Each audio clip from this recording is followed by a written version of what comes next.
जय जोहार, नमस्कार। छत्तीसगढ़िया न्यूज़ देख रहे हैं आप। छत्तीसगढ़ की तमाम बड़ी खबरों को विस्तार से बताएंगे, जो लोगों की जिंदगी से जुड़ी हुई बहुत ही महत्वपूर्ण खबर है। इससे पहले आप छत्तीसगढ़ से हैं और छत्तीसगढ़ समाचार ठीक इसी प्रकार रोजाना देखना चाहते हैं तो नीचे लाल कलर के सब्सक्राइब बटन को दबा करके चैनल को सब्सक्राइब कर लेना है। आगे बढ़ने से पहले एक नज़र सुर्खियों पर। छत्तीसगढ़ में वनों के विकास के लिए बनाया जा रहा है प्रशासनिक विभाग। आज प्रदेश के लाखों सहायक शिक्षक करेंगे विधानसभा का घेराव। छत्तीसगढ़ प्रदेश में आज से 5 दिवसीय शीतकालीन सत्र का आगाज हो रहा है। छत्तीसगढ़ में इन दिनों विधानसभा सचिवालय की परीक्षा में चल रही है अधिकारियों की मनमानी। जांजगीर चांपा में ग्रामीणों ने पीट कर दी सरपंच की हत्या। आंगनबाड़ी कार्यकर्ताओं ने प्रदर्शन करने का नया तरीका अपनाया। चलिए अब जानते हैं खबर विस्तार से। प्रदेश में आज से 5 दिवसीय शीतकालीन सत्र का आगाज हो रहा है। सत्ता पक्ष और विपक्ष ने सरकार से पूछने के लिए 750 प्रश्न लगाए हैं इस शीतकालीन सत्र में। इस सत्र में धान की खरीदी, धर्मांतरण और कानून व्यवस्था के मुद्दे पर राज्य सरकार को घेरने के लिए विपक्षी विधायकों ने सवाल लगाए हैं। तो वहीं इन सवालों के जवाब देने के लिए सत्ता पक्ष के सभी मंत्री और विधायक भी तैयार हैं। सोमवार यानी आज पहले दिन निधन उल्लेख के बाद कार्यवाही को सदन की स्थगित कर दी जाएगी। वहीं मंगलवार को बीजेपी राज्य सरकार को घेरने के लिए ध्यान आकर्षण और स्थगन प्रस्ताव लाएगी। वहीं इस शीतकालीन सत्र में राज्य सरकार की ओर से 2 विधेयक भी प्रस्तुत किए जाएंगे, जिसमें पहला विधेयक इंद्रकला संगीत विश्वविद्यालय खैरागढ़ के कुलपति पद के लिए तय उम्र की सीमा 70 वर्ष करने के लिए शीतकालीन सत्र के दौरान रखी जाएगी। तो वहीं दूसरा विधेयक प्रदेश में हुक्का बारों को प्रतिबंध करने से संबंधित विधेयक रहेगी। इस सत्र में राज्य सरकार के द्वारा अनुपूरक बजट भी पेश किया जाएगा। आपको बता दें कि यह शीतकालीन सत्र 17 दिसंबर तक चलेगी। रायपुर के बूढ़ा तालाब धरना स्थल पर प्रदेश की आंगनबाड़ी कार्यकर्ताओं के द्वारा धरना प्रदर्शन जारी है। उनके प्रदर्शन का आज चौथा दिन है। छत्तीसगढ़ में 1,10,000 आंगनबाड़ियों में ताला बंद कर लगभग 2,20,000 कार्यकर्ता और सहायिका ने सरकार के खिलाफ वादा खिलाफी का मोर्चा खोला है। बीते दिन रविवार को आंगनबाड़ी कार्यकर्ताओं और सहायिकाओं के द्वारा नगाड़ा बजाकर प्रदर्शन किया गया। तो वहीं आंगनबाड़ी कार्यकर्ताओं का कहना है कि नगाड़ा बजाने से कुंभकर्ण रूपी सरकार नींद से जग जाएगी और उनका कहना है कि सरकार अगर हमारी मांग नहीं मानती है तो हम क्रमबद्ध तरीके से आंदोलन करेंगे। आपको बता दें कि आंगनबाड़ी कार्यकर्ता वेतन वृद्धि और सरकार के द्वारा आंगनबाड़ी कार्यकर्ताओं को नर्सिंग शिक्षक का दर्जा देने के लिए उग्र आंदोलन की चेतावनी कार्यकर्ताओं ने दिया है। आपको बता दें कि आंगनबाड़ी में पढ़ने वाले लाखों बच्चों का भविष्य अंधकारमय हो गया है और समाज के मूल ढांचे पर सरकार ध्यान नहीं दे रही है।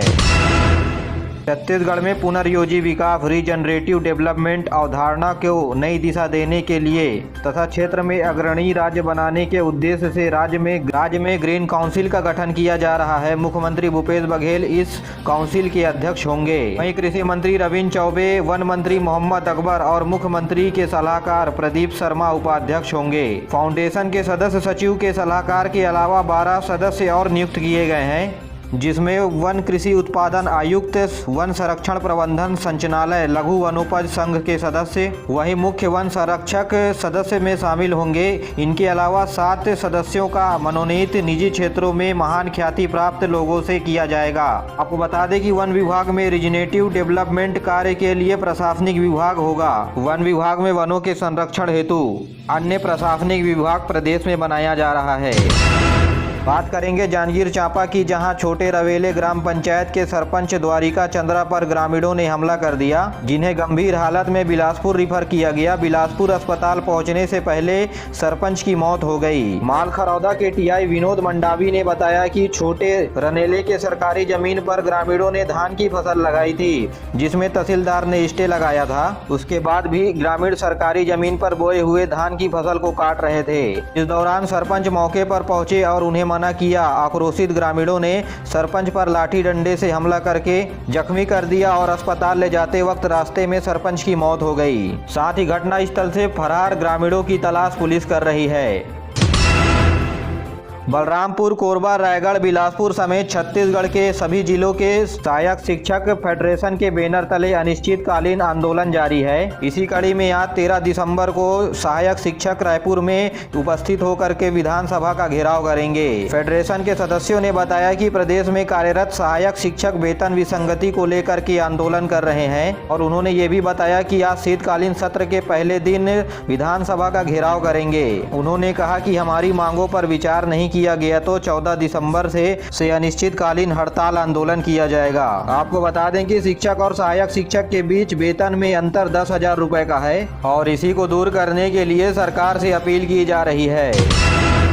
रायगढ़ के बाल संप्रेषण गृह से 4 औपचारिक बालक सुरक्षा प्रहरियों को चकमा दे करके फरार हो गए हैं। रविवार को सुबह मामले की जानकारी प्रबंधन को हुई थी। उसके बाद चक्रधर थाने में मामले की शिकायत दर्ज कराई गई थी। तो कुछ घंटे के भीतर ही 3 बालकों को पकड़ लिया गया, जबकि एक बालक की तलाश जारी है। बता दें कि पहले भी संप्रेषण गृह से बालकों के फरार होने का मामला भी सामने आया है। ऐसे में रायगढ़ के संप्रेषण गृह में सुरक्षा व्यवस्था पर सवाल उठ रहे हैं। बता दें कि चारों बालक हत्या और बलात्कारी मामले में बंद थे।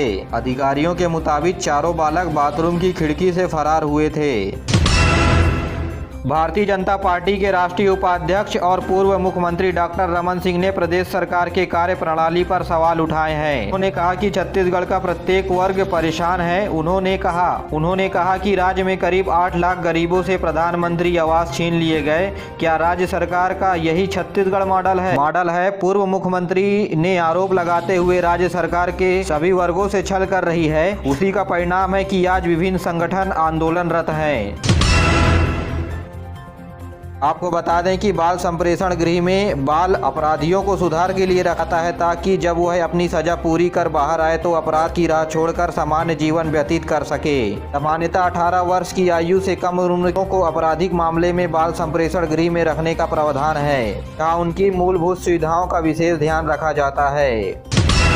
छत्तीसगढ़ में इन दिनों विधानसभा सचिवालय के लिए परीक्षा आयोजित की जा रही है। प्रदेश भर के अभ्यर्थी इन परीक्षाओं में भाग ले रहे हैं, लेकिन कुछ अभ्यर्थी ऐसे भी हैं जो इन परीक्षाओं से वंचित हो जा रहे हैं। अभ्यर्थियों का इसी मामले पर कहना है कि परीक्षा 9 बजे शुरू हुई थी। एडमिट कार्ड में लिखा था कि 1.5 घंटे पहले पहुँचना है और एडमिट कार्ड में गेट कितने बजे बंद किया जाएगा ये नहीं लिखा है और छात्र आधा घंटा पहले तक पहुंच रहे हैं। लेकिन ऐसे छात्रों के लिए गेट बंद कर दिया जा रहा है। जी हां, प्रदेश में अलग अलग दिनों पर 9 बजे से परीक्षा आयोजित की जा रही है, लेकिन 8:30 बजे पहुंचने के बाद भी परीक्षा केंद्रों में जाने नहीं दिया गया। शनिवार और रविवार बीते 2 दिनों में परीक्षा के दौरान इसी तरह की शिकायतें सामने आई। विधानसभा सचिवालय में सहायक ग्रेड 3 के पोस्ट पर भर्ती के लिए 9 बजे से परीक्षा भी हुई है, लेकिन जो अभ्यर्थी 8:30 बजे पहुंच रहे हैं उन्हें अंदर नहीं जाने दिया जा रहा है। अगर आप इस परीक्षा में शामिल होने वाले हैं तो ऐसी गलती नहीं कीजिएगा। जगदलपुर के महारानी अस्पताल से लेकर मेडिकल कॉलेज और पीएचसी और सीसीएचसी में काम करने वाले सैकड़ों डीएमएफटी कर्मचारी को हटाए जाने से नाराज कर्मचारियों ने स्वास्थ्य विभाग के खिलाफ मोर्चा खोला है। इसी दौरान सभी अस्पताल की व्यवस्थाएं भी चरमरा गई हैं। आपको बता दें कि 2 वर्ष पहले डीएमएफटी के तहत मेकाज और महारानी अस्पताल में कर्मचारियों की नियुक्ति की गई थी, लेकिन कोरोना काल के खत्म होते ही वह स्टाफ को बराबर करने का हवाला दे करके इन्हें हटाए जाने का पत्र जारी कर दिया गया, जिसके बाद कर्मचारियों ने कलेक्टर, सांसद, विधायक का दरवाजा खटखटाया, लेकिन किसी भी तरह की कोई उम्मीद की किरण नजर नहीं आई। नाराज स्टाफ ने अपनी मांगों को लेकर के जगदलपुर के महारानी अस्पताल के सामने प्रदर्शन किया। वहीं निकाले गए स्टाफ ने कहा कि अगर हमारी मांगे नहीं पूरी हुई तो हम सड़कों पर उतरकर लड़ाई लड़ेंगे। छत्तीसगढ़ में ऑल इंडिया टेनिस एसोसिएशन के तत्वाधान में छत्तीसगढ़ प्रदेश टेनिस संघ के द्वारा AITA championship series under 18 girls and boys का समापन यूनियन क्लब में किया गया। राज और साक्षी सीरीज के विजेता बने। छत्तीसगढ़ ओलंपिक संघ के महासचिव गुरुचरण सिंह होरा ने विजेताओं को और उप विजेता खिलाड़ियों को सम्मानित कर खिलाड़ियों की सराहना की।